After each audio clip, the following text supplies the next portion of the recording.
Hey everybody, welcome back to The Nature of Everything. It's Bo here and Clint's with me as always, and today we're going to talk about something that might seem simple on the surface, but honestly it's one of the most powerful forces behind real growth, and that's gratitude. Yeah, and it's not just the cliche version of it either. We're talking about the kind of gratitude that takes work and it's practical, and honestly, it's necessary if you're really building the life that you want. Exactly. And I want to kick off with a question. It's a question that we've been asking ourselves lately. What's even the point of personal development if not to arrive at gratitude? What's the win if we're not feeling proud and accomplished and satisfied and just grateful? So let's get into it. Welcome to the Nature of Everything podcast with Bo and Clint, where we deep dive into the world of personal development through coin. Confirm it, own it, be intentional, and change the nature of everything. All right, so today's conversation isn't just about feeling good. It's about setting yourself up to actually experience gratitude more often and on purpose. But before we jump all the way in, let's pause for a second and share some pretty exciting news. And as a lot of you know, the conversations that we have here on the podcast are built specifically around a book that we've been working on. It's officially live. It's available now on our website at coinyourlife.com. And we just want to say that we're genuinely grateful for the whole journey of writing the book. And it wasn't easy, and it really did stretch us, and it challenged us. But it also clarified so much about what we really believe about growth and life and closing the gaps that we all have. And it honestly feels surreal to finally share it with you. The coolest part is it's real and it's honest. And like I said, it's the same conversations that Bo and I have been having for years, but we've finally just put it into a form that we believe can help more than just the two of us. Today's topic, gratitude, it couldn't be a better fit because writing that book and getting to release it to the world, it's pretty exciting. And it's been an exercise in gratitude for us too. So again, the book's available at coinyourlife.com if you want to check it out. But more than anything, we're grateful that you're here listening right now. We're grateful to get to keep having these conversations and with people who care about growing also. And before we get into the meat of the conversation, let's revisit the core of these discussions. It's coin. Confirm it, own it, be intentional, and change the nature of everything. And it's not just a catchy acronym. It's really a roadmap for intentional living. Exactly. And so what we're talking about today is gratitude. It's not just about feeling good. It's about using gratitude as a practical tool within this framework of coin. And so here we are. Let's start by noting the distinction between thankfulness and gratitude. As in a general sense, thankfulness is often a spontaneous reaction, I think, to like a positive event or like someone holding the door open for you. Gratitude, however, it's that deliberate practice. It's about recognizing and appreciating the good stuff in your life, even when it's, surrounded by challenges. Exactly. Gratitude requires us to confirm those positive things in our lives and own our contributions to them and intentionally cultivate this mindset. And that's going to transform our perspective and I would argue all of our experiences. Yeah, and I would say that's the key. Gratitude's it's not something that lands on you because you're feeling good, right? It's something that you practice. Like you would any highly valued skill that you might have. You don't wait around for it. You actually choose it. And the moment you choose it, your entire lens on life, it starts to shift. Yeah, and look, it's not about faking positivity or pretending everything's fine. It's fine. It's all fine. I said it's fine. That's not gratitude. That's denial. So gratitude starts with being really honest about what's working, what you've actually created, or maybe what you've actually overcome. And being willing to stop for a second and say, you know what, damn it, that mattered. Yeah, that's fair. And, this is kind of how I see it. Like, thankfulness is about sort of this reaction to something external. It's kind of in the moment, in your face. And it's that politeness. However, so polite. Thankfulness is so polite. However, I feel like gratitude is internal, kind of like it's layered, even in a cumulative manner. It's sort of built up organically from the ground up, from like the choices that you made, the standards that you set for yourself, the moments you've chosen to show up when it's probably easier to coast in some other way. Yeah, and I think that's why gratitude fits so perfectly inside of coin, because you confirm it. You get clear on what's actually working. You take ownership of it, and you name that part that you played in creating those wins. And then you're intentional, and you don't wait around on gratitude. You plan for it. And honestly, that's going to change the nature of everything. Because when you live from a grateful posture, you're no longer reacting to life. You're kind of co-authoring it. And gratitude at a high level, it's like reviewing your own highlight reel. I mean, not to simply just boost your ego, but to remind yourself that your story and your successes, I mean, they're worth paying attention to. You didn't just arrive, at moments of gratitude. You actually earned them. You had to slug through to get to that. And I think gratitude is how you honor that process, and specifically the process, not just the outcome. That's really powerful. And when I think about it, it's also a way to stay grounded while you keep on pushing. A lot of high performers get caught up in this loop where nothing's ever enough. But, gratitude doesn't let you do that. But it also doesn't kill your ambition. It keeps you connected to what's real while you're building what's next. So let's pause for a second and ask ourselves, have I been too focused on what's next to really actually own and enjoy what I've actually built? Am I just being thankful when something good happens? Or am I actually building a life where I can feel deeply grateful to be a part of?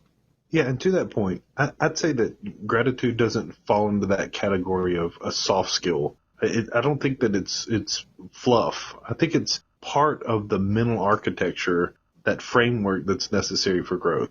I think if you're serious about leveling up, whether it's your mindset or your career or your relationships, I really think that gratitude has to be built in, and not just as some emotion or a feeling. I think it has to be part of that foundational aspect of the framework. I mean, we're talking about a lot of deep things, mindset and ownership and transformation. And I think gratitude will do all those things.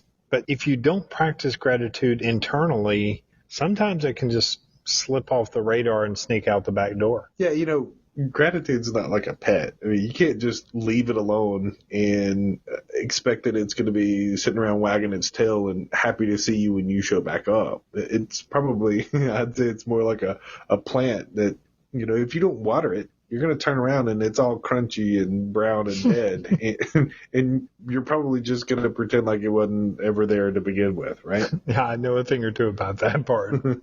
So let's talk about how you actually practice this thing. Because we're not here to just say, be grateful, and then you can go float away on your yoga mat. We want you to have some real tools. Yeah, and here's a good place to start. Look, gratitude doesn't have to be dramatic to be powerful.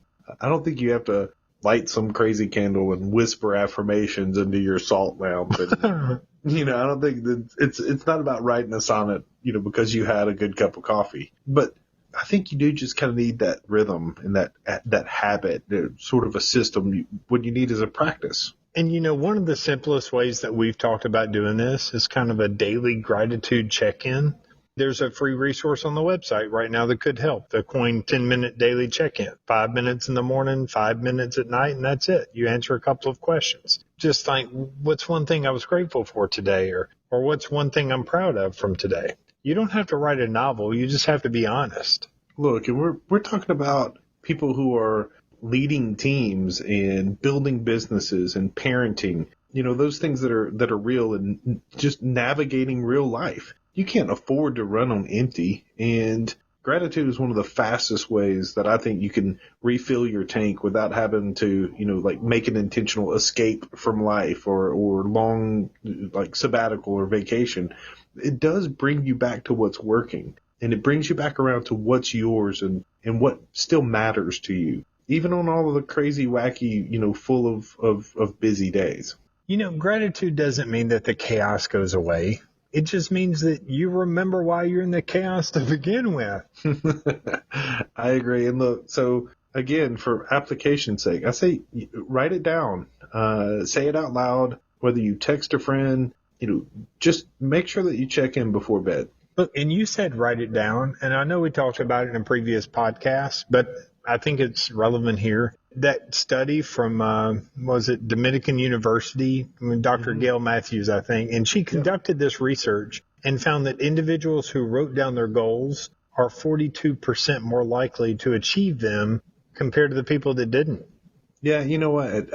I agree. That is significant, especially if you're considering, writing down goals. If it's focused on, gaining or increasing your amount of gratitude, writing these goals down will help clarify what you're wanting to achieve with that. And it does create that accountability, and it enhances your likelihood of remembering. I would say that writing it down, journaling it out, definitely makes your intentions more tangible. Look, and I think it aligns perfectly with that be intentional part. And I know that particular study is about goal setting, but what we're talking about today is setting a goal to be grateful, to have a practice of gratitude. And I think that if writing that down as our goal, if that can push us even closer to being able to sort of achieve that life of gratitude, it's a huge win. And that's a great thing to be intentional about. Yeah, and it doesn't have to be complicated. I will say that I think it needs to be intentional, as you mentioned. And look, you said it. Gratitude isn't about being fake, but I do think you have to be awake for it. I think you have to be in tune with it. And it's how you train your mind to see the value that you're already living inside of. Exactly. I mean, otherwise you'll just end up like me. You'll be standing in front of the refrigerator that's full and saying there's nothing to eat. But when you actually build gratitude into your daily rhythm, it really does stick, and it does change the nature of everything. And when we were kind of preparing for this podcast, and I was thinking about how personal gratitude actually is, and we were thinking about the difference between thankfulness and gratitude, it kind of sparked something that I think I want to share.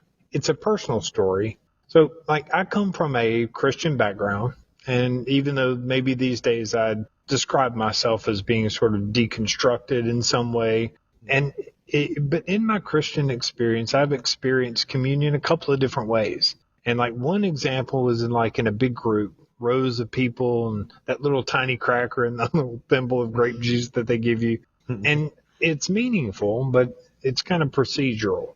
And then there was another time that I had communion, and it really stuck with me. It was a small group of people, and you just look at the person that's next to you, and you tear off a piece of bread, and you kind of have this chalice of wine, and they will look you in the eye, and they say, "Hey, Bo, this is the body of Christ broken for you." And you know what? What really moved me was the presence, was the fact that somebody slowed down enough to see me and to mark that moment with real meaning. Yeah, I'd definitely say that's what this whole conversation's really about, is that gratitude doesn't have to be big or loud or it doesn't have to be dramatic. But when it's personal and when it's practiced, then it is present. And I think that hits different. Did you just say that communion hits different? No, I think you said if it's not the dry little crusty cracker, that you said that it hits different. Okay, fine. Let me get back on track here. But what was different was that intentionality. Much like I recently asked you to help to hold me accountable to the practice of gratitude. And look, just to share, I recognize my ability to skip that sometimes. And you know what? I don't want to. And it's not because I'm negative or I'm ungrateful. It's because life can get really busy. And just like a lot of people, I can kind of forget to practice gratitude. It really isn't about bad intentions. It's usually just about a lack of intention, really. And I think that's where most people start to drift. And I do think that is where Coin really shows itself so strongly. It helps you reset and re-engage with those areas that I think really matter to you. Yeah. So as we're closing out this episode, let's ask ourselves, where can I make gratitude more personal? And how can I be a little more present with it? And how can I practice it more? And don't get me wrong, not in a performative way, not just to check a box that says I did my gratitude practice, but in a way that's real and that's rooted and that's truly you. Yeah, because at the end of the day, gratitude, it can't and it should never be just a reaction. It needs to be a practice. And it needs to be intentional. And when you make it part of that rhythm that we've talked about, I really do think it changes everything. I really think it does too. And you know what's awesome about these podcasts is how much I need them. Indeed. And I hope that it gets other people thinking too. Honestly, to really kind of reflect on that, being intentional about gratitude. Scribble down a note or two and think about those things that you're grateful for. Like, it's just a great practice. Wrapping up, very importantly, we want to say, hey, for what it's worth, we are grateful for you for listening. You could be doom scrolling the socials right now, but instead you chose to lean into something like this, and we think that it's important. We think that it matters. Yeah, if this episode did resonate with you, share it with somebody that you care about. They might need to hear it too. Or better yet, start a practice of gratitude with them. It doesn't have to be fancy. It could just be a little voice memo at the end of the day and say, hey, I'm grateful for this thing I saw today, and you still owe me coffee. Yeah, because you know what? Gratitude with a little bit of accountability. Hey, I'm down with that. That works. I hope so. And look, y'all don't forget, the Coin Book is officially out. Grab a copy now at coinyourlife.com. We've poured a lot of our hearts into it, and it's the same kind of practical stuff that we're talking about here. And so until next time, keep confirming what's good and owning your growth and staying intentional and changing the nature of your everything. Hey, and always remember, it's one day and just one coin at a time. I dig it. Thanks for tuning in. Don't forget to check out coinyourlife.com and find us on social media.